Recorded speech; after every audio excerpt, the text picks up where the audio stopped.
ನಟಿ ಶುಭಾ ಪೂಂಜಾ ದಾಂಪತ್ಯ ಜೀವನದಲ್ಲಿ ಬಿರುಕು ಬಂದಿದೆ ಅನ್ನೋ ಸುದ್ದಿ ಕೇಳಿ ಬರ್ತಿದೆ.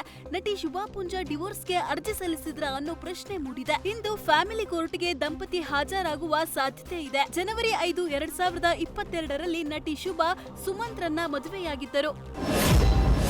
ಭಾರತೀಯ ವಾಯುಸೇನೆಗೆ ಮತ್ತಷ್ಟು ಆನೆಬಲ ಬಂದಿದೆ.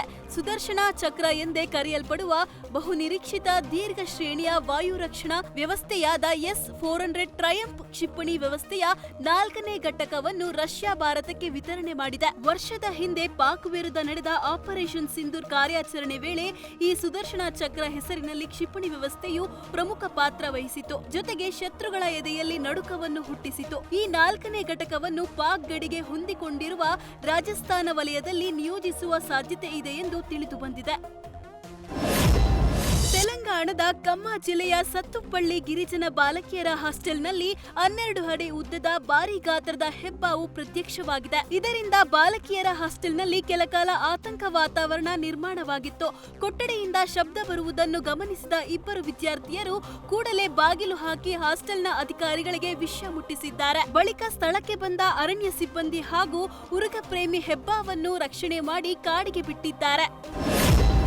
ರಾಜಸ್ಥಾನ ಮೂಲದ social media influencer Anita Bishnoi ಟ್ರೋಲರ್ಗಳ ಕಿರುಕುಳಕ್ಕೆ ಬೇಸತ್ತು ಆತ್ಮಹತ್ಯೆಗೆ ಯತ್ನಿಸಿರುವ ಆರೋಪ ಕೇಳಿಬಂದಿದೆ. ಸದ್ಯ ಆಕೆಯ ಪರಿಸ್ಥಿತಿ ಗಂಭೀರವಾಗಿದ್ದು ಆಸ್ಪತ್ರೆಯಲ್ಲಿ ಚಿಕಿತ್ಸೆ ನೀಡಲಾಗುತ್ತಿದೆ. ಕೃಷಿ ಮತ್ತು ಗ್ರಾಮೀಣ ಜೀವನಕ್ಕೆ ಸಂಬಂಧಿಸಿದ ವಿಡಿಯೋಗಳ ಮೂಲಕ ಅನಿತಾ ಬಿಷ್ಣೋಯ್ ಸಾಮಾಜಿಕ ಜಾಲತಾಣದಲ್ಲಿ ಖ್ಯಾತಿ ಗಳಿಸಿದ್ದರು. ಆದರೆ ಇತ್ತೀಚೆಗೆ ಅವರು ಬಟ್ಟೆ ಚಿಕ್ಕದಾದರೆ ನಮ್ರತೆ ಎಲ್ಲಿಂದ ಬರುತ್ತೆ ಎಂದು ಮಹಿಳೆ ಉಡುಪುಗಳ ಬಗ್ಗೆ ಕಮೆಂಟ್ ಮಾಡುವ ವಿಡಿಯೋ ಹಂಚಿಕೊಂಡಿದ್ದರು. ಇದಾದ ಬಳಿಕ ಅವರನ್ನು ಗುರಿಯಾಗಿಸಿಕೊಂಡು ಸಾಮಾಜಿಕ ಜಾಲತಾಣದಲ್ಲಿ ಟ್ರೋಲ್ ಮಾಡಲಾಗ್ತಿತ್ತು.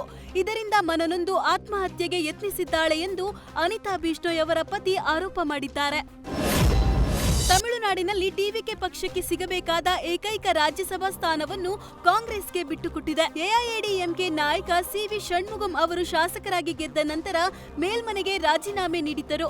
ಇವರು ರಾಜೀನಾಮೆಯಿಂದ ಖಾಲಿಯಾಗಿರುವ ಏಕೈಕ ರಾಜ್ಯಸಭಾ ಸ್ಥಾನವನ್ನು ಕಾಂಗ್ರೆಸ್ಗೆ ನೀಡುವುದಾಗಿ ಟಿವಿಕೆ ಮುಖ್ಯಸ್ಥ ಸಿ. ಜೋಸೆಫ್ ವಿಜಯ್ ಘೋಷಿಸಿದ್ದಾರೆ. ಜೂನ್ 18ರಂದು ತಮಿಳುನಾಡಿನಲ್ಲಿ ರಾಜ್ಯಸಭಾ ಚುನಾವಣೆ ನಡೆಯಲಿರುವುದರಿಂದ ತಮಿಳುನಾಡಿನಲ್ಲಿ ಟಿವಿಕೆ ನೇತೃತ್ವದ ಮೈತ್ರಿಕೂಟದ ಭಾಗಿಯಾಗಿರುವ ಅಖಿಲ ಭಾರತ ಕಾಂಗ್ರೆಸ್ ಪಕ್ಷಕ್ಕೆ ಒಂದು ಸ್ಥಾನವನ್ನು ನೀಡಲಾಗಿದೆ ಎಂದು ವಿಜಯ್ ತಿಳಿಸಿದ್ದಾರೆ.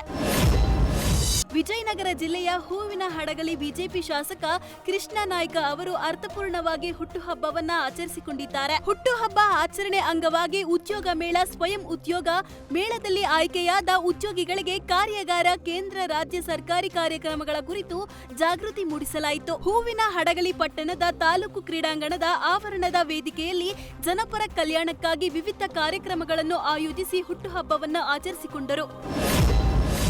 ದೊಡ್ಡಬಳ್ಳಾಪುರದಲ್ಲಿ ಬೈಕ್ ಕಳ್ಳರ ಹಾವಳಿ ಹೆಚ್ಚಾಗಿದೆ. ನಗರದ ಡಿ ಕ್ರಾಸ್ನಲ್ಲಿರುವ ಖಾಸಗಿ ಬಾರ್ ಮುಂಭಾಗದಲ್ಲಿದ್ದ ಟಿವಿಎಸ್ ಮೊಪೈಡ್ ನೋಡುತ್ತಿದ್ದಂತೆ ಕಳ್ಳರು ಕದ್ದು ಎಸ್ಕೇಪ್ ಆಗಿದ್ದಾರೆ. ಅರ್ಕಾವತಿ ಬಡಾವಣೆ ನಿವಾಸಿ ನಾಗರಾಜು ಎನ್ನುವವರಿಗೆ ಸೇರಿದ ಬೈಕ್ ಖಾಸಗಿ ಬಾರ್ ಒಂದರ ಮುಂದೆ ನಿಲ್ಲಿಸಿದ್ದರು. ಒಳಗೆ ಹೋಗಿ ಹೊರಗೆ ಬರುವಷ್ಟರಲ್ಲಿ ಬೈಕ್ ಕಳ್ಳತನವಾಗಿದೆ. ಈ ಕುರಿತಂತೆ ಸಿಸಿಟಿವಿ ಕ್ಯಾಮೆರಾ ಪರಿಶೀಲನೆ ನಡೆಸಿದಾಗ ಬೈಕ್ ಕಳ್ಳತನದ ಕೃತ್ಯ ಬಯಲಾಗಿದೆ. ಈ ಕುರಿತು ದೊಡ್ಡಬಳ್ಳಾಪುರ ನಗರ ಠಾಣೆಯಲ್ಲಿ ಪ್ರಕರಣ ದಾಖಲಾಗಿದೆ.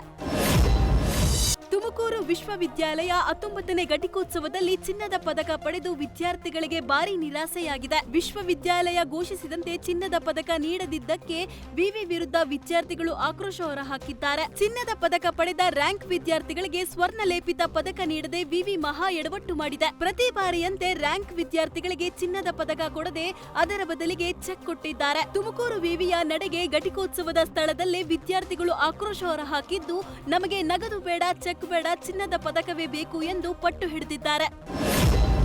ವೈದ್ಯಾಧಿಕಾರಿಗಳ ನಿರ್ಲಕ್ಷ್ಯಕ್ಕೆ ಚಿಕ್ಕಬಳ್ಳಾಪುರದ ದೇವನಹಳ್ಳಿ ಸರ್ಕಾರಿ ಆಸ್ಪತ್ರೆಯಲ್ಲಿ ಡಯಾಲಿಸಿಸ್ ಸೇವೆ ಸಂಪೂರ್ಣ ಸ್ಥಗಿತಗೊಂಡಿದ್ದು ರೋಗಿಗಳು ಪರದಾಡುವಂತಾಗಿದೆ. ಡಯಾಲಿಸಿಸ್ ಕೇಂದ್ರದಲ್ಲಿ ನೀರು ತುಂಬಿಸುವ ಮೋಟಾರು ಕೆಟ್ಟು ನಿಂತಿದೆ.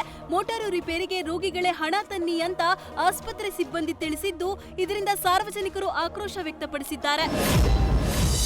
ಹಾಸ್ಟೆಲ್ನಲ್ಲಿ ಕಳಪೆ ಗುಣಮಟ್ಟದ ಊಟ ತರಕಾರಿ ಬೇಸತ್ತ ವಿದ್ಯಾರ್ಥಿಗಳು ಊಟ ತರಕಾರಿ ಸಮೇತ ಶಾಸಕರ ಮನೆಗೆ ಬಂದಿದ್ದಾರೆ. ಬೀದರ್ ಜಿಲ್ಲೆಯ ಬಸವ ಕಲ್ಯಾಣ ಶಾಸಕ ಶರಣು ಸಾಲಗರ್ ಮನೆಗೆ ಹಾಸ್ಟೆಲ್ ವಿದ್ಯಾರ್ಥಿಗಳು ಬಂದಿದ್ದಾರೆ. ಕೊಳೆತ ತರಕಾರಿ ಕಂಡು ವಾರ್ಡನ್ ಹಾಗೂ ಅಧಿಕಾರಿಗಳ ವಿರುದ್ಧ ಶಾಸಕ ಗರಂ ಆಗಿದ್ದಾರೆ. ನಿಮ್ಮ ಮಕ್ಕಳಿಗೂ ಇದೇ ಊಟ ಕೊಡ್ತೀರಾ ಎಂದು ವಾರ್ಡನ್ಗೆ ಪ್ರಶ್ನೆ ಮಾಡಿದ್ದಾರೆ. ಮಕ್ಕಳಿಗೂ ಚೆನ್ನಾಗಿರೋ ಊಟ ಕೊಡಿ ಅಂತ ಸರ್ಕಾರ ಹಣ ಕೊಡುತ್ತೆ, ನೀವೇನು ಮಾಡ್ತೀರಾ ಅಂತ ಕಿಡಿಕಾರಿದ್ದಾರೆ.